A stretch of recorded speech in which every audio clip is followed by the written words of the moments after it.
It's one thing not to make fun of someone for their looks, because in many cases doing that or telling someone what you actually think about them if they're fat, for example, would be rude. But there's a major difference between giving unsolicited advice or making fun of a coworker of yours or someone pigging out at the table next to you at a restaurant and having an opinion about a celebrity who puts themselves out there posting scantily clad selfies all the time on social media. And there's also a major difference between not saying something offensive about a celebrity and lying by saying that they look beautiful when they look like a hippo. And because of the snowflakes and cancel culture, you're not even allowed to have fun at other people's expense anymore. But I say it's long overdue to make fat jokes great again. Fat jokes are considered fat shaming now, and bullying, and even hate speech. So liberals have been promoting what they call body positivity, which is a more politically correct term for the fat acceptance movement, in which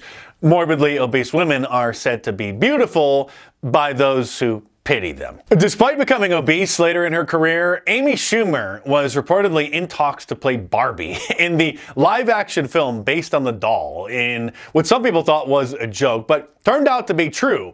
She was then pulled from the project, probably due to the ridicule she was receiving after producers realized the movie would be a complete flop because of their idiotic idea, and they went with Margot Robbie instead, a perfect choice. I haven't seen the movie, but Margot Robbie is a perfect 10. Lena Dunham, on the other hand, is another token fat, ugly girl in Hollywood who is always promoted as a feminist icon. And she even posted pictures on her Instagram over the years celebrating her weight gain. Once posting a before and after photo showing her of a somewhat average weight next to a recent photo of her 24 pounds heavier, weighing in at 162 pounds while being only 5'3". And the post got almost 500,000 likes from people who were proud of her for being happy that she was obese. I understand carrying an extra 10 or 20 pounds.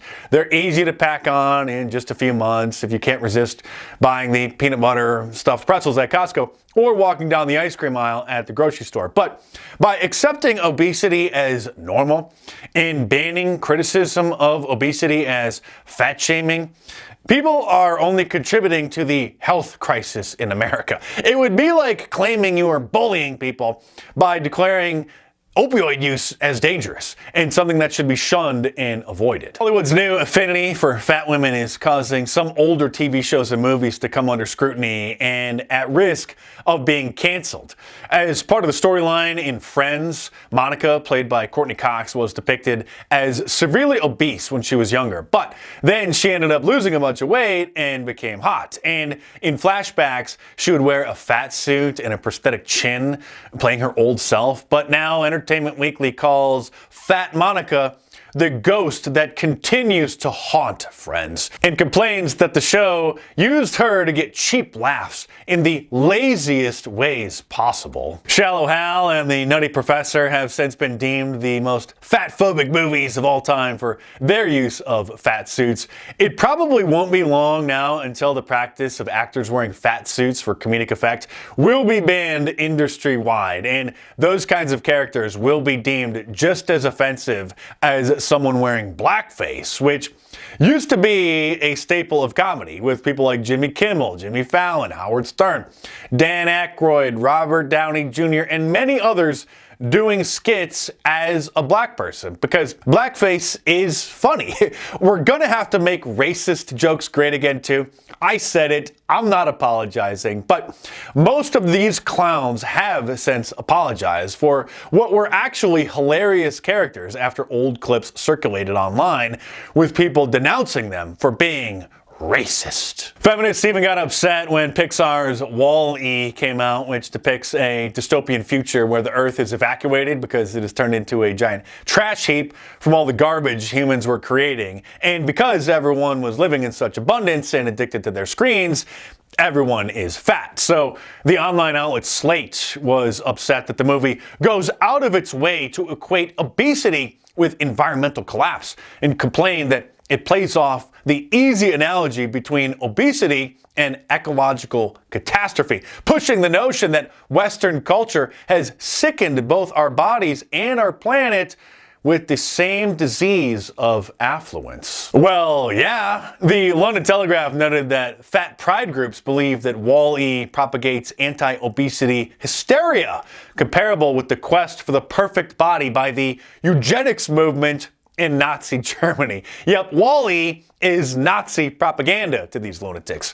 Since the left is so concerned with global warming and people's carbon footprint, you would think that they would start calling out fat people for using triple or quadruple the national resources as the average person, but that would hurt people's feelings. So instead, they're trying to convince trendy social justice warriors to eat bugs because the cow farts from beef-producing cattle are supposedly destroying the planet. In 2019, Victoria's Secret hired a plus-size model, a fat girl named Allie Tate Cutler, in order to be more inclusive, and what a surprise! Later that year, they canceled their annual fashion show, citing declining sales and ratings. That same year, they had also celebrated hiring their first transgender model in the name of diversity. So it's no wonder the Victoria's Secret brand had become less appealing to so many people.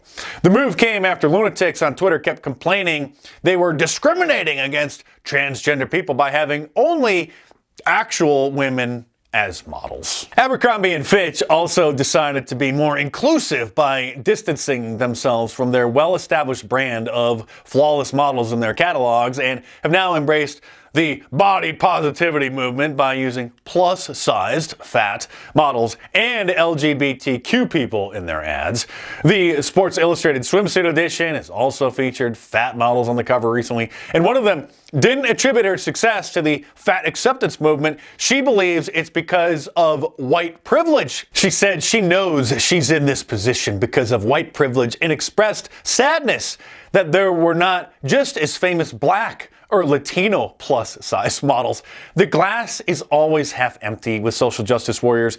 Even when things are going good, they're not good enough. And when a fat woman has a successful modeling career, she can't be happy about that either, because she's worried that her success is due to white privilege. There are also calls for the NFL to start using plus-sized cheerleaders, and the league is under fire from feminists because the cheerleaders must abide by various strict rules, including maintaining their ideal weight, because normal people want cheerleaders to be hot.